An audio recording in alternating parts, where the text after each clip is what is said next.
பிதா குமாரன் பரிசுத்த ஆவி நாமத்தினாலே ஆமென். கிறிஸ்துவுக்குள் அன்பானவர்களே, முன்னேற்ற ஞாயிறு ஆகிய இன்றைய தினத்தில் உங்கள் அனைவரையும் அன்போடு இந்த வழிபாட்டுக்கு அழைக்கின்றோம். கலிலேயராகிய மனுஷரே, நீங்கள் ஏன் வானத்தை அண்ணாந்து பார்த்து நிற்கிறீர்கள்?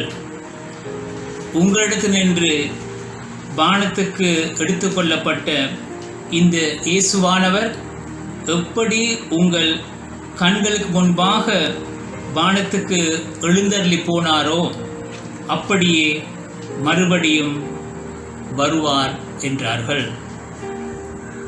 அல்லேலூயா! கிறிஸ்து உயிர்த்தெழுந்தார். ஆண்டவர் உண்மையாகவே உயிர்த்தெழுந்தார். அல்லேலூயா!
நாங்கள் இந்த வழிபாட்டிலே கலந்து கொண்ட வழியிலே எமது பாவங்களை தேவனிடத்திலே மனத்தாழ்மையோடு அறிக்கை செய்வோமாக. ஆண்டவரே இரங்கும், இரங்கும். ஆண்டவரே இரங்கும், ஆண்டவரே இரங்கும், இரங்கும். ஆண்டவரே இரங்கும். கிறிஸ்துவே இரங்கும் ஐயா, கிறிஸ்துவே இரங்கும் ஐயா, கிறிஸ்துவே இரங்கும் ஐயா, கிறிஸ்துவே இரங்கும் ஐயா. ஆண்டவரே இரங்கும், இரங்கும்.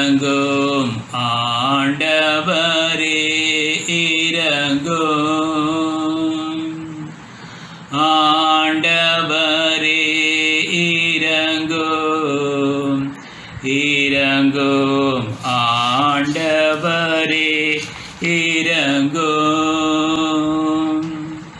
பேரருளும் இரக்கமிக்க கடவுள் உங்கள் பாவங்கள் எல்லாம் மன்னித்து பாவ கடன் தீர்த்து புது வாழ்வு வாழ தருணம் அளித்து தூய ஆவியானவரின் ஆறுதலையும் அருளையும் உங்களுக்கு தந்தருளுவாராக.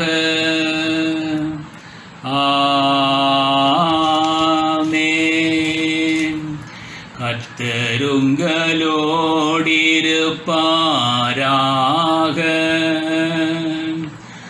அவருமது ஆவியோடும் இருப்பாராக. ஜெபம் பண்ண கடவோம். அனைவருடைய கடவுளே, முடிவான சத்தியமே, உமது இயல்பினராய் இருக்கின்றவரே, ஆண்டவர் இயேசு கிறிஸ்துவின் முன்னேற்றத்தினால் எம்மை மகிழ்ச்சியுற செய்யும். எம்மீது தங்கும்படி உமது ஆவியை மகா வல்லமையாய் அனுப்பும். உமது ஆவி ஒருமைப்பாடு, அமைதி என்பவற்றுக்குள் திருச்சபையை வழிநடத்தட்டும். ஆசியாவில் வாழ்வோர் உயிர்த்த ஆண்டவர் இயேசு கிறிஸ்துவின் ஒருங்கிணைந்த அன்பு ஆட்சியில் மகிழ்ந்து அவரது கருணை அன்பில் எப்போதும் வாழட்டும். ஆமென்.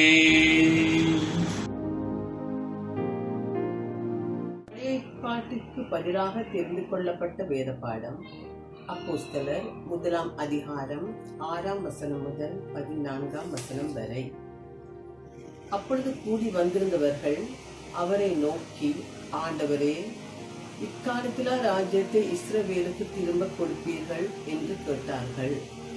அதற்கு அவர், பிதாவானவர் தம்முடைய ஆதீனத்திலே வைத்திருக்கிற காலங்களையும் வேலைகளையும் அறிகிறது உங்களுக்கு அடுத்ததல்ல. பரிசுத்த ஆவி உங்களிடத்தில் வரும்போது நீங்கள் பெறனடைந்து எருசலேமிலும் யூதேயா முழுவதிலும் சமாரியாவிலும் பூமியின் கடைசி பரியந்தமும் எனக்கு சாட்சிகளாயிருப்பீர்கள் என்றார். இவைகளை அவர் சொன்ன பின்பு அவர்கள் பார்த்து கொண்டிருக்கையில் உயர எடுத்துக் கொள்ளப்பட்டார். அவர்கள் கண்களுக்கு மறைவாக ஒரு மேகம் அவர் எடுத்துக்கொண்டது. அவர் போகிற போது அவர்கள் வானத்தை அண்ணாந்து பார்த்து கொண்டிருக்கையில், இதோ வெண்மையான வஸ்திரம் தரித்தவர்கள் 2 பேர் அவர்கள் அருகே நின்று, கலிலேயராகிய மனுஷரே, நீங்கள் ஏன் வானத்தை அண்ணாந்து பார்த்து நிற்கிறீர்கள்? உங்களிடத்தில் நின்று வானத்துக்கு எடுத்துக்கொள்ளப்பட்ட இந்த இயேசுவானவர் எப்படி உங்கள் கண்களுக்கு முன்பாக வானத்துக்கு எழுந்தருளி போனாரோ அப்படியே மறுபடியும் வருவார் என்றார்கள். அப்பொழுது அவர்கள் எருசலேமுக்கு சமீபமாய் ஒரு ஓய்வு நாள் பிரயாண தூரத்தில் இருக்கிற ஒலிவ மலை எண்ணப்பட்ட மலையிலிருந்து எருசலேமுக்கு திரும்பி போனார்கள். அவர்கள் அங்கே வந்தபோது மேல் வீட்டில் ஏறினார்கள்.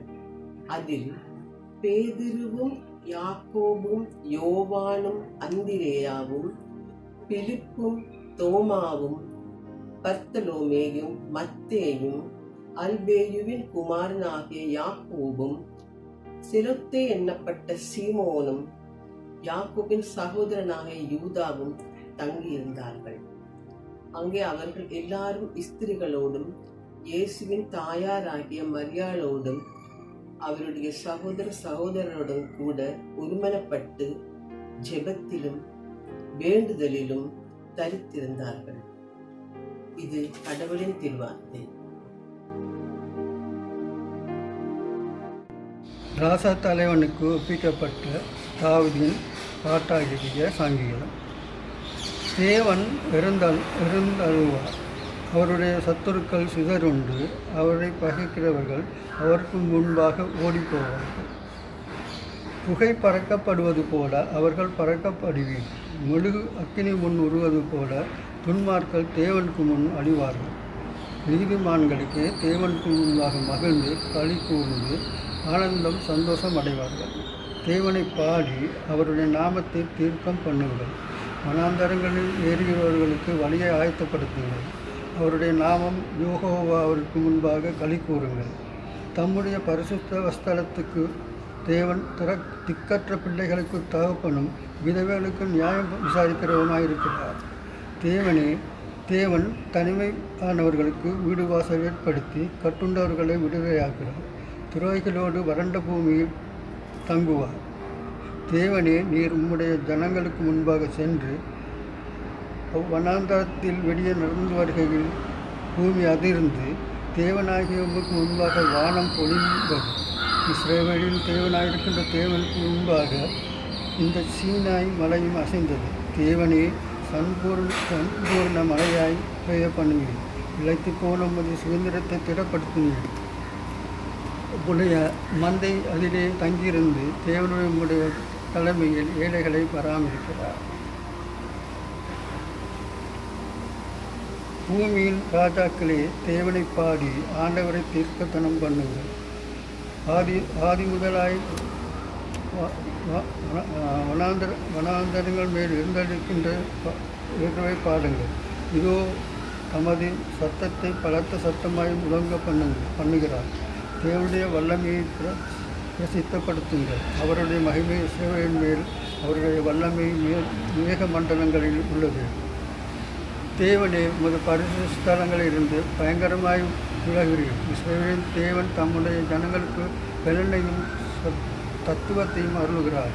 தேவனுடைய ஸ்தோத்திரம் உண்டாவார்.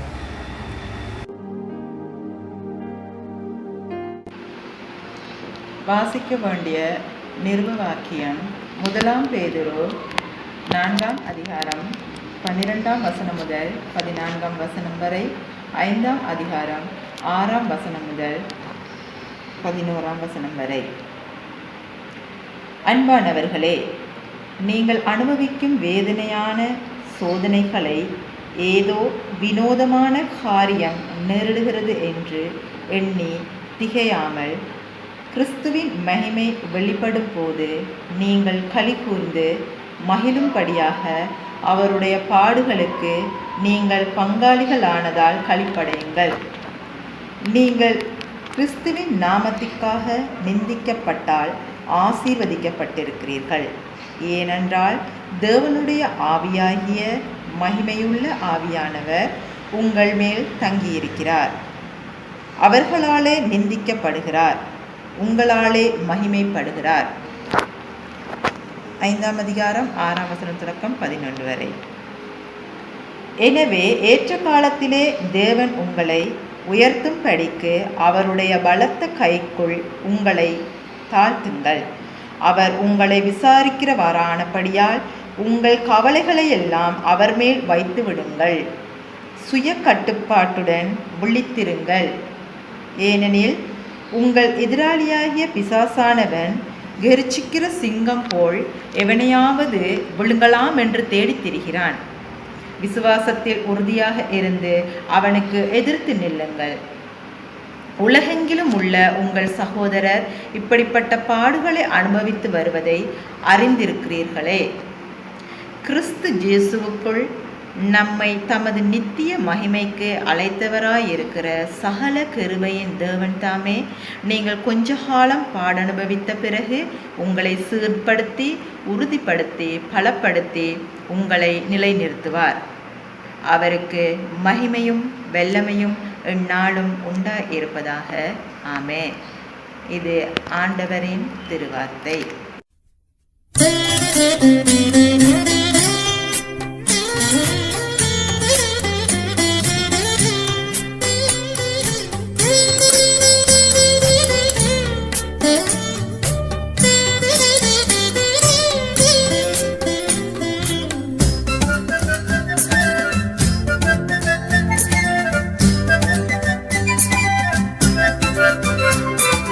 சுந்தர பரம தேவ மைந்தன் இயேசு கிறிஸ்துவுக்கு ஸ்தோத்திரம் புகழ்ச்சி நித்திய கீர்த்தனை. கீர்த்தனம் என்றும் சுந்தர பரம தேவமைந்தன் இயேசு கிறிஸ்துவுக்கு ஸ்தோத்திரம் புகழ்ச்சி நித்திய கீர்த்தனம் என்றும் அந்தரம் புவியும் தந்து சொந்த ஜீவனையும் ஈந்து ஆற்றினார் நம்மை ஒன்றாய் கூட்டினார் அருள் முடி சூட்டினார் கிருபையால் தேற்றினாரே துதி சுந்தர பரம தேவமைந்தன் இயேசு கிறிஸ்துவுக்கு ஸ்தோத்திரம் புகழ்ச்சி நித்திய கீர்த்தனம் என்றும்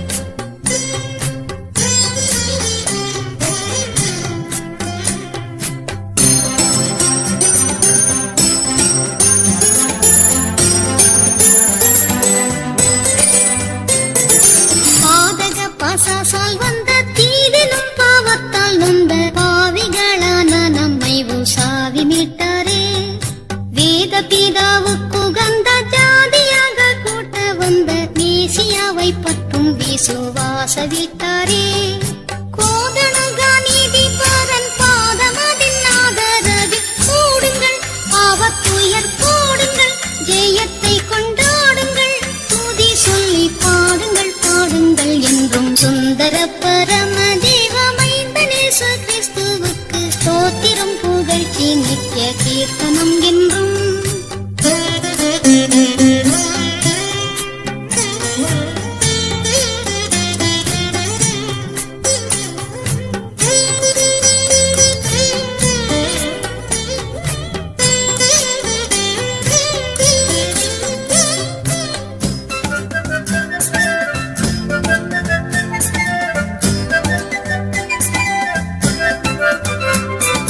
விண்ணிலுள்ள ஜோதிகளும் எண்ணடங்கா சேனைகளும் விந்தையாய் கிறிஸ்துவை பணிந்து போற்றவே மண்ணிலுள்ள ஜாதிகளும் நண்டு பல பொருள்களும் வல்ல பரந்தேன துதி சொல்லி ஏத்தவே அண்ணலும் பிதாவுக்குரிய புண்ணிய குமாரனை கொண்டாடிட அவர் பதம் தேடிட வெகு திரள் கூடிட துதி புகழ் பாடிட பாடிட என்றும் சுந்தர பரம தேவமைந்தன் இயேசு கிறிஸ்துவுக்கு ஸ்தோத்திரம் புகழ்ச்சி நித்திய கீர்த்தனம் என்றும்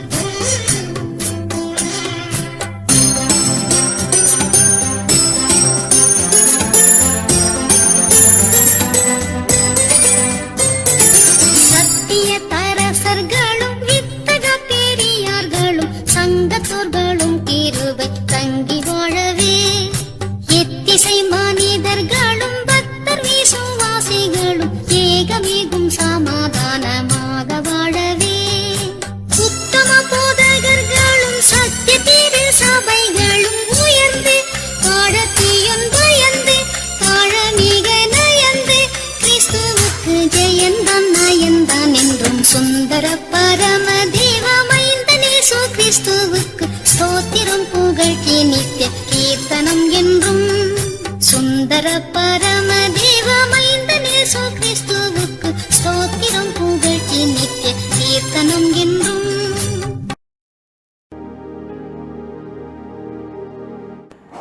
அல்லேலூயா அல்லேலூயா அல்லேலூயா அல்லேலூயா.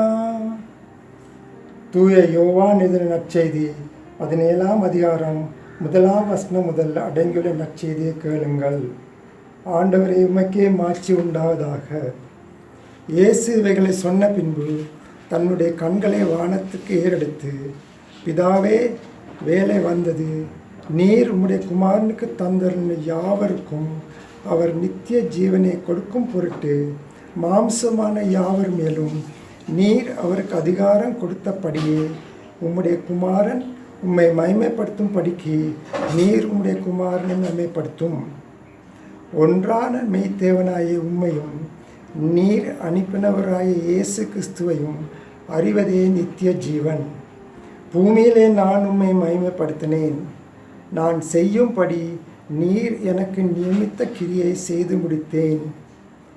பிதாவே, உலகம் உண்டாயிற்கு முன்னே உம்மிடத்தில் எனக்கு உண்டாயிருந்த மகிமையினாலே இப்பொழுது நீர் என்னை உம்மிடத்திலே மகிமைப்படுத்தும். நீர் உலகத்தில் தெரிந்தெடுத்த எனக்கு தந்த மனுஷருக்கு உம்முடைய நாமத்தை வெளிப்படுத்தினேன். அவர்கள் உம்முடையவர்களாயிருந்தார்கள். அவர்களை எனக்கு தந்தீர்.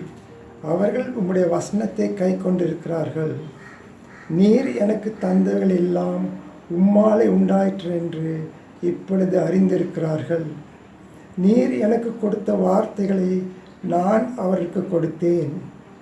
அவர்கள் அவைகளை ஏற்றுக்கொண்டு நான் உம்மிடத்திலிருந்து புறப்பட்டு வந்தேன் என்று நிச்சயமாக அறிந்து நீர் என்னை அனுப்பினீர் என்று விசுவாசித்தார்கள். நான் அவர்களுக்காக வேண்டிக் கொள்கிறேன். உலகத்திற்காக வேண்டிக் கொள்ளாமல் நீ எனக்கு தந்தவர்களுக்காக வேண்டிக் கொள்கிறேன். அவர்கள் உம்முடையவர்களாய் இருக்கிறார்களே. என்னுடையவைகள் யாவும் உம்முடையவைகள், உம்முடையவைகள் என்னுடையவைகள். அவர்களில் நான் மகிமைப்பட்டிருக்கின்றேன். நான் இனி உலகத்தில் இரேன், இவர்கள் உலகத்தில் இருக்கிறார்கள். நான் உம்மிடத்திற்கு வருகிறேன். பஸ்த பிதாவே, நீ எனக்கு தந்தவர்கள் நம்மை போல ஒன்றாய் இருக்கும்படிக்கு நீர் அவர்களை உம்முடைய நாமத்தினாலே காத்து கொள்ளும். இது ஆண்டவரின் நற்செய்தி. கிறிஸ்துவே, உமக்கே புகழ்ச்சி உண்டாவதாக.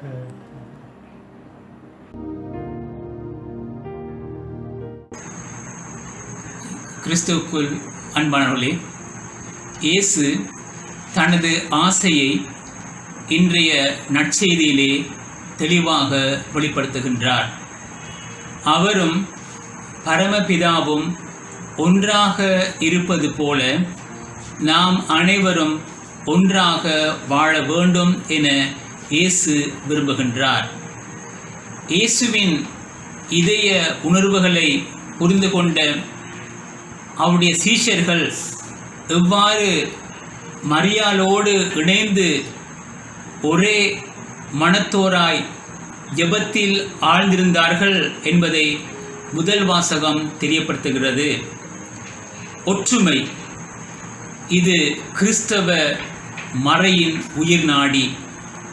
ஒற்றுமை இல்லாத கிறிஸ்தவ மறை மனமற்ற மலர்க கிறிஸ்தவர்களாகிய நாம் தயாராக இருக்க வேண்டும். நமக்காக பரம பிதாவிடம் இயேசு மன்றாடியது என்ன? இன்றைய ஏற்றத்தாழ்வுகளுக்கான, பிரிவினைகளுக்கான, பிளவுகளுக்கான காரணத்தை முதலிலே தெளிய வேண்டும். இன்றைய பிரிவினைகளுக்கான முக்கியமான காரணங்களில் ஒன்று மனிதனின் சுயநலப் போக்கு. நான் வாழ்ந்தால் போதும் என்ற சமுதாய கண்ணோட்டம் இல்லாத எண்ணம். இப்படிப்பட்ட எண்ணத்திலிருந்து தான் பிரிவினை சக்திகள் பிறக்கின்றன. பிரிவினை சக்திகளிடமிருந்து கூறுபோடும் குறுக்கு செயல்பாடுகள் பிறக்கின்றன. இதோ சுயநல உணர்வுகள் எந்த அளவுக்கு ஒரு மனிதனை பிற மனிதனிடமிருந்து அவனை தனிமைப்படுத்துகிறது என்பதை சுட்டிக்காட்ட ஒரு உண்மையான நிகழ்ச்சி. கொலம்பியாவிலே விமான விபத்து ஒன்று ஏற்பட்டது. விமானத்தில் பயணம் செய்த 51 பயணிகளும் உயிர் இழந்ததாக முதலில் கருதப்பட்டது. பிறகு எல்லாரும் வியக்கத்தக்க முறையிலே ஒரு சிறுமி பலத்த காயங்களோடு உயிர் தப்பியது என்ற செய்தி வெளிவந்தது.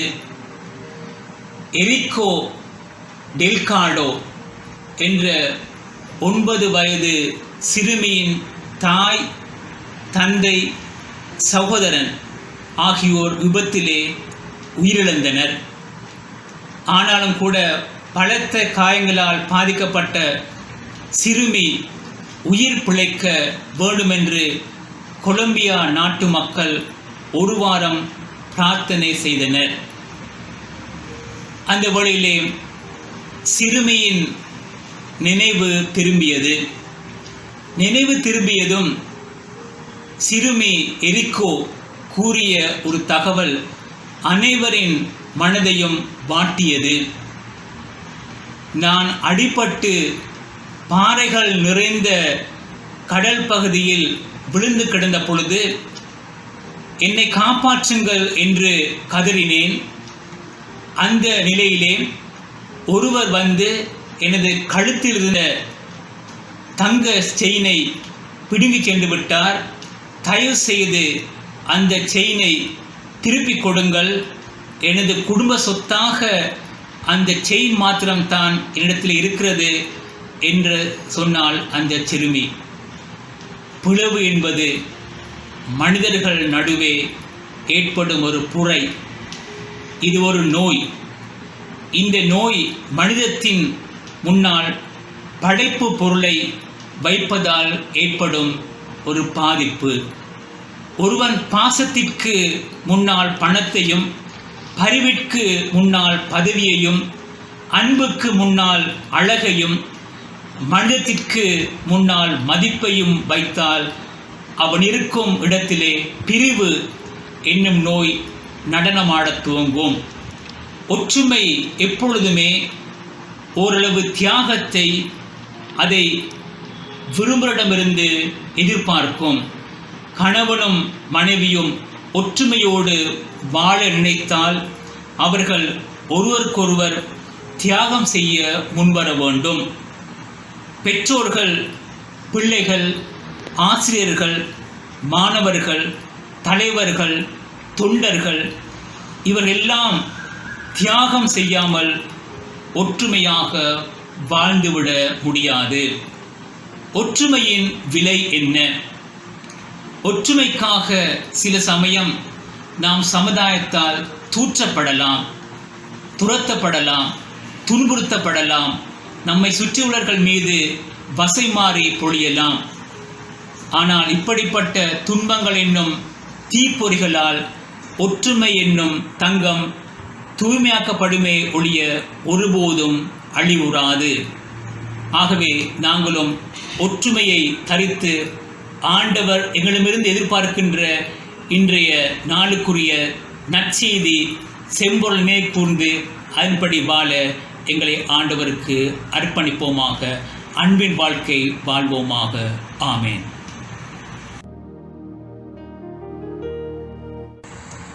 கிறிஸ்துவுக்குள் அன்பானவர்களே, ஆண்டவர் அன்புள்ளவர். நீங்கள் நானும் அவருடைய அன்பிலே நிலைத்திருக்குமாறு ஆண்டவர் விரும்புகின்றார். ஆகவே நாங்கள் எமது அன்பை மற்றவரோடு இந்த வழியிலே பரிமாறிக்கொள்வோமாக.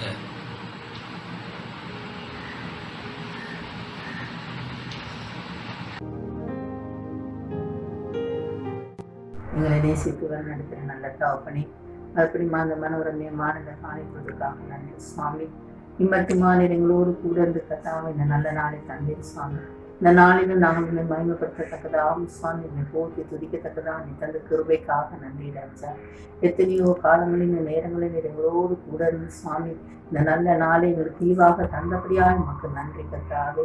ஆண்டவரே சுவாமி, எத்தனையோ ஆபத்துகள் கத்தா, எத்தனையோ வாதைகள் சுவாமி, எத்தனையோ கண்ணீர்கள் கலக்கங்கள் இதெல்லாம் இந்த பிள்ளைகளை நீர் அனைத்து பாதுகாத்தபடியா நன்றி அப்பா. விசேஷமா இந்த நேரத்தில் கத்தாவை எங்களுடைய தேசத்துக்காக உங்களோட பாரத்தண்டை வருகிறோம் அப்பா. இந்த தேசத்தில் இருக்கிற அதிகாரிகள் கத்தாவை, அமைச்சர்கள் சுவாமி, ஒவ்வொருவரையும் கத்தாவை நீ பொறுப்படுத்தணும் சுவாமி. அவர்கள் செய்கிற காரியங்கள் ஒவ்வொன்றும் கத்தாவை சுவாமி நல்ல மனசாட்சியோடு கத்தா தேவனுக்கு பிரியமான காரியங்களை செய்ய கிருபை செய்யும் அப்பா. ஆண்டவரே கத்தா, இந்த நாட்டில் கத்தாவை ஆண்டவர் இப்போ வந்திருக்க இந்த வாதையை உங்களுடைய கருத்துக்குள்ளா ஒப்படைக்கிறோம் சுவாமி. இந்த வாதையினால் கஷ்டப்படுகிற ஜனங்கள் உங்களுடைய கருத்துக்குள்ளா ஒப்படைக்கிறோம் அப்பா. ஆண்டவரை கலங்கி திகைத்து வேதனையோடு சுவாமி பயத்தோடு இருக்கிற பிள்ளைகளை உங்களுடைய கருத்தில் வைக்கிறோம் சுவாமி. வாதையும் கூடாரத்தை அணுகாது என்று சொல்லிடலவர் ராஜா. அவ்விதமாக கத்த இந்த பிள்ளைகளை நீ தான் பாதுகாக்கும்படியாக வேண்டி நிற்கிறோம் அப்பா. ஆண்டவரே கத்தா, இந்த இடத்துல இருந்து நீர் அகற்றி விடும்படியாக ஜெபிக்கிறோம் சுவாமி. ஆண்டவரே கத்தா, அது மாத்திரம் மாத்திரம் என்று ராஜா. ஆண்டவரே அப்பா, நாட்களில் கர்த்தாவே இந்த புயல் காற்றினால் சுவாமி ஆண்டவரே கர்த்தாவே ராஜா பலவிதமான வீடுகளை இழந்து சொத்துக்களை இழந்து கர்த்தாவே தனிமையாக இருக்கிற பிள்ளைகளுக்காக வருகிறோம் அப்பா. கலக்கத்தோடு இருக்கிற பிள்ளைகளுக்காக வருகிறோம் சுவாமி. அவர்களுக்கு இரக்கம் செய்து ராஜா ஆண்டவரே நீர் அவர்களை அணைத்துக் கொள்ளும்படியாக வேண்டி நிற்கிறோம் அப்பா. யார் யார் கண்களின் தயவு கிடைக்க வேணுமோ அப்பா, அந்த தயவு கிடைக்க நீர் கிருபை செய்யும்படியாக வேண்டி நிற்கிறோம் சுவாமி. வியாதியின் படுக்கையிலிருந்து அல்லல் படுகிற பிள்ளைகளுக்காக வேண்டி நிற்கிறோம் அப்பா. ஆண்டவரே இந்த வியாதியின் படுக்கையிலிருந்து கண்ணீர் விடுங்களில் சுவாமி உடனே சக்கரம் விடும்படியாக வேண்டி நிற்கிறோம் ராஜா. உடைய ரத்தத்தினால் கல்வி சுத்திகரிக்க முடியாத நிற்கிறோம். ஆஸ்பத்திரி வீடுகளில் கர்த்தாவே கலங்கி இருக்கிற பிள்ளைகளோடு நீர் கூட பயப்பட நானோடு கூட இருக்கேன் தெரியாது நானும் தேவன் என்று சொல்லி அவர்களை நீர் கர்த்தாவே சமாதானப்படுத்த முடியாது நினைக்கிறோம் அப்பா. சமாதான தேவனாகிய கர்த்தாவே சுவாமி உங்களுடைய பிரசனம் அவர்களோடு கூட இருக்கட்டும் கர்த்தாவே. ஏழு ஜனங்களுக்காகவும் வறுமையோடு இருக்கிறவர்களுக்காக கண்ணீரோடு இருக்கிறவர்களுக்காக உங்களை பார்த்து வேண்டி நிற்கிறோம் சுவாமி. திக்கச்சொல்ல நீர் கைவிடேன் என்று சொன்னீர் அல்லவோ ராஜா. என் உட்கார்ந்திருக்க எழுந்திருக்கதை என்று அறிந்திருக்கிறேன் என்று சொன்னீர் அல்லவோ ராஜா. அவருடைய வேதனைகளை நாம் மாற்றும்படியா ஜெபிக்கிறோம் அப்பா. மீண்டுமாக நாங்கள் கர்த்தாவே ஆலயத்தில் கூடி ஜெபிக்கத்தக்கது அந்த நல்ல நாளை நீங்கள் தரும்படியாய் வேண்டி நிற்கிறோம் சுவாமி. இந்த தேசத்தை கர்த்தாவே ஒரு மகிழ்ச்சியான தேசம் மாற்றும்படியாக வேண்டி நிற்கிறோம். எல்லாம் கருத்துக்குள்ள ஒப்படைத்து எங்களுக்காக மறுத்த இயேசுவின் நாம் தான் தாழ்மைக்கு எங்கள் பிதாவே. பரமண்டலங்களில் இருக்கிற எங்கள் பிதாவே, உம்முடைய நாமம் பரிசுத்தப்படுவதாக, உம்முடைய ராஜ்யம் வருவதாக, உம்முடைய சித்தம் பரமண்டலத்திலே செய்யப்படுகிறது போல பூமியிலேயும் செய்யப்படுவதாக. அன்றன்றுள்ள எங்கள் அப்பத்தை எங்களுக்கு இன்று தாரும். எங்களுக்கு விரோதமாய் குற்றம் செய்கிறவர்களுக்கு நாங்கள் மன்னிக்கிறது போல எங்கள் குற்றங்களை எங்களுக்கு மன்னியும். எங்களை சோதனைக்குள் பிரவேசிக்க பண்ணாமல் தீமை நின்று எங்களை ரட்சித்துக் கொள்ளும். ராஜ்யமும் வல்லமையும் மகிமையும் என்றென்றைக்கும் உம்முடையவைகளே. ஆமேன். பின்பு